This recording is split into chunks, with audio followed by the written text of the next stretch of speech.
All right, for the first, we'll go quarterbacks first. And first quarterback I'm going to talk about was, had kind of a down year last year. He's currently going as the quarterback 16, Trevor Lawrence. Trevor Lawrence had a down year for his standards and was a QB 13 last year. But for me, I'm looking at he was previously a top 8 quarterback. And I think a lot of people are quick to forget that he had an injury last year in the middle of the season.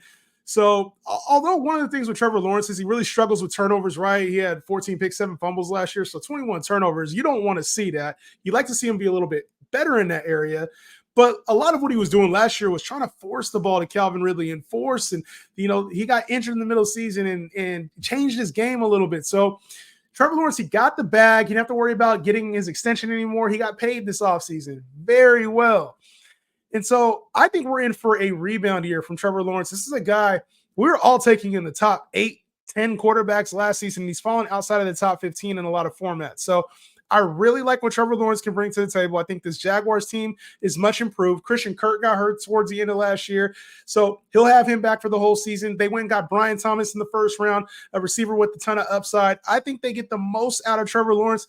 And, man, it would not shock me to see Trevor Lawrence running a little bit more this year, being a little bit more effective with his completion percentage, and seeing Trevor Lawrence in the top 5 to 7 quarterbacks in all of fantasy. It would not shock me to see that.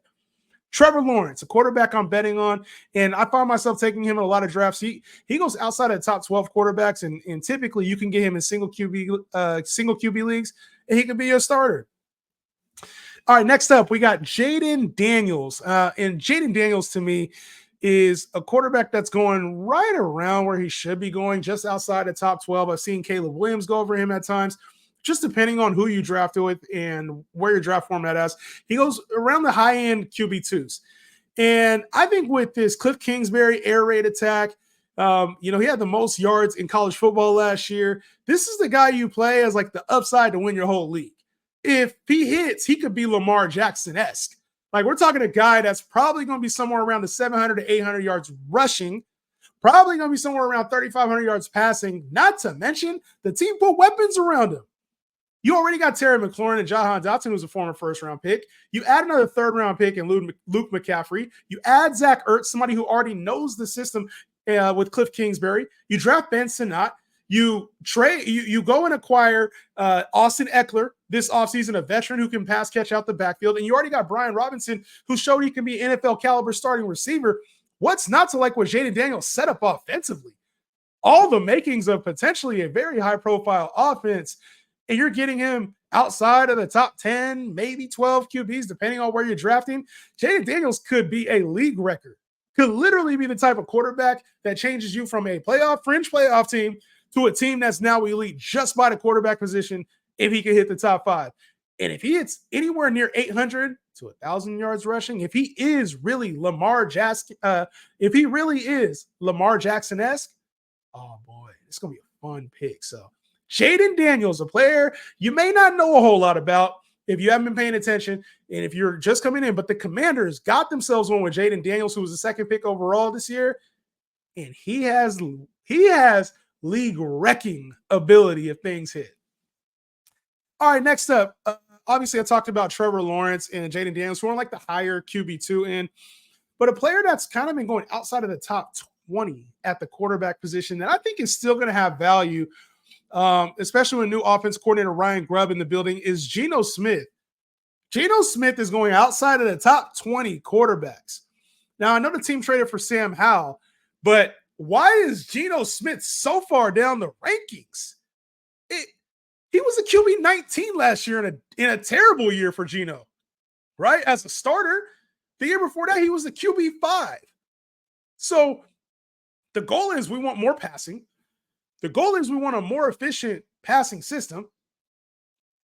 He was inconsistent last year because the offense was anemic. And now we're thinking Geno can't be a top 20 quarterback?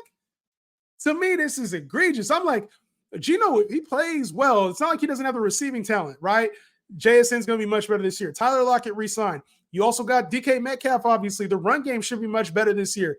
The offensive line improved. The coaching scheme is like, hey, we want to get away from old, slow, run the football to opening this thing up. So for me, I'm looking at it. If we're expecting DK to be a top 20 receiver, we're expecting JSN to be a top 35 receiver. We know Tyler Lockett's always hovering around top 30, top 40, no matter what. Why wouldn't we expect Geno Smith to be better? How would he still be in the QB 19 conversation?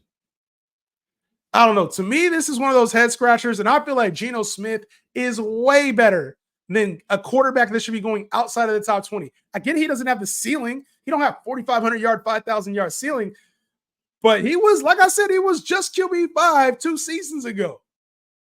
I think Geno's a hell of a value, and one of the top backups I would get if I got somebody in the back end of the QB1 conversation or high end QB2, I think Geno would be a very, very good QB2 to have, and has a lot of upside. I think you could eventually start him this season.